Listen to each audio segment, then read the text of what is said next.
I'm Sasha. I'm Curtis. And we are Two Angry Men from Asolo Rep's upcoming production of 12 Angry Men, a new musical. We're taking you inside the jury room to witness the process of creating this exciting new adaptation of an American classic. This is Two Angry Men.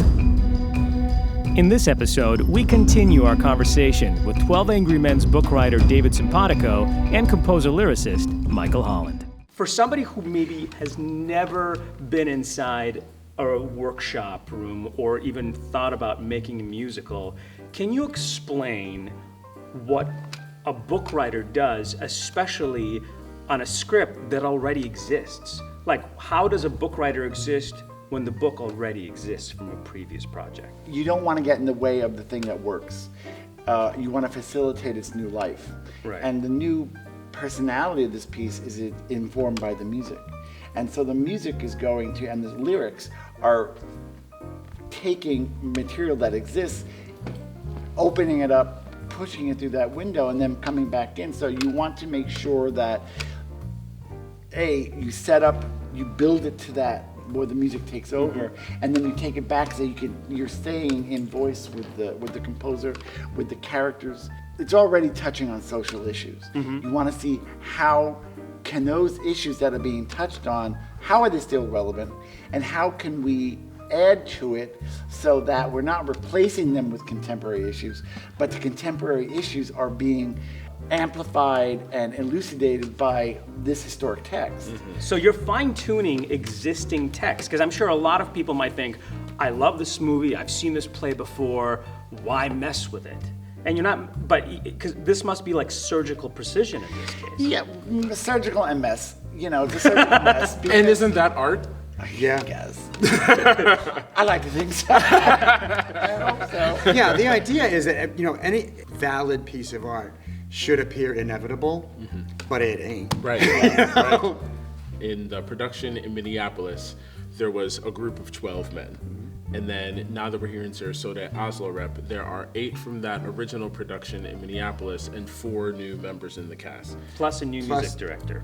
Yep, and understudies. And new understudies as well. That's right. And they're all in the room in the rehearsal. Yes, which is great. Can you all talk about what energy that brings to a piece that was produced 2 years ago, and any differences that you all feel or see with this new blood in the production? It already feels like it's a slightly different animal.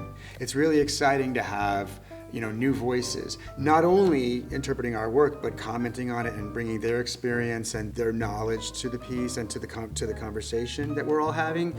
In terms of music, Jenny Kim Godfrey is brilliant, and she's amazing because she's so smart and detail-oriented, but she's such a nurturer, which makes my brain explode, because, my teaching method is basically, I told you once what's the matter with you, so I don't understand this way of saying the same thing 7 different times until it connects, and she's so detail-oriented, in fact, that she'll point out things in the score that I don't remember having done. But you don't always get to be in the room when a musical is done, especially when it's out there. Usually you don't, yeah. Right, so David, since you and Michael are here with new voices, are you foreseeing being open to maybe still making adjustments to the script? We're already doing that, right? We already did. We're going to get some today.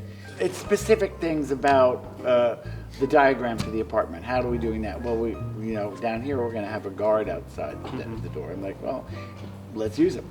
There are different combinations of people and what they're bringing into it that, and it's showing a little different slant on the material, it still works. And if it's not working, now's my chance to fix it.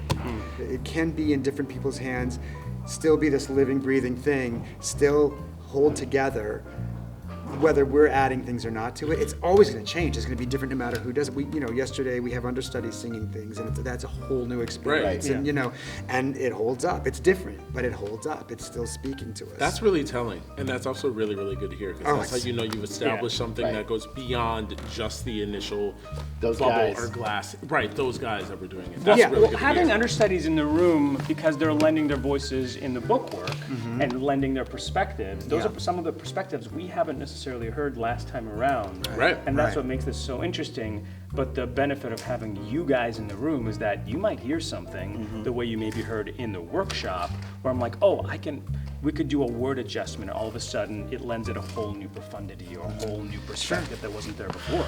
Michael's music and his score is so awesome, and it's so powerful because it's emotional, it's smart, it's funny, it's shocking, and it involves everyone in the audience. And I remember this is one of the things I want to check out down here.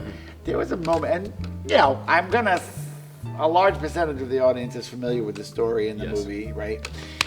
But I remember the first vote that we take when you're singing, and the first time we got to the point where it pivots and there's the second not guilty. I remember the audience gasping, and clapping, or cheering, and I thought, oh my God, they're so in it. And that's the gorgeous quality of this score, is that it connects to the material in the thing, and you may already know it, and you're 15 minutes into the play, it's got to keep going, Right.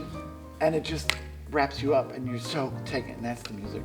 Well, that's the unique thing about this piece, is that we all know where it's going, but everyone's curious how we it's got going there. to get there. And what do we do once we get there? That was a big Right. thing too. So Once you reach the destination, what do you do to make that destination worthwhile? Yeah, and what are you saying about it? That was always a big concern from the jump. And how do they take it home?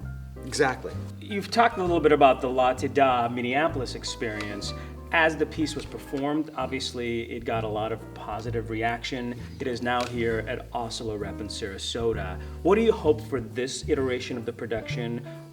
What changes have you made, or what are you looking forward to developing while you're here? Watching the piece in new hands, it's lovely to reconnect with some of our favorites, but watching some of the new blood come in and interpret, it's such a validation for me as a writer. I don't want to speak for both of us, but as a writer, to see someone with a new take on something and then see it still fly, there's nothing like it. To hear a different blend vocally and see that it still works. I don't have a preconceived notion of what I hope to add to or enhance from I'm just kind of letting it happen, being along for the ride and being available for whoever needs anything, and there's no shortage of opinions if you need them, but it's knowing already that it's in good hands and feeling really protected and and supported in a way that is very, very rare in this industry, as you all know. It's everything. So the piece is, it's going to keep letting us know where it wants to go, what it wants to be, and hopefully we're not the only ones listening. Yes, to all of that. I just wanted to make sure that all the things we did work here too, and beyond. So that we're not going to be I want this to go all over the place. I want to share this with as many people, because I think this is the time that this piece is needed. Like, we were supposed to go up and got curtailed by COVID, right? Was that 2020? 2020. And then the weekend we were supposed to go up was the weekend George Floyd was killed in Minneapolis, And that forced us back into after COVID, we went back to the piece, deepened what we were doing to make sure that we were really speaking and touching on events that were happening right now in this country. And I think this is the time, this piece is most needed, and I want to share it with as many people, because it connects to the heart, to the head, and to the future, and how do we get together? And it shows that 12 disparate people can talk through their differences, and they can arrive to a forward movement that is mutually beneficial. So, and so I think we need this piece. Thanks, sir.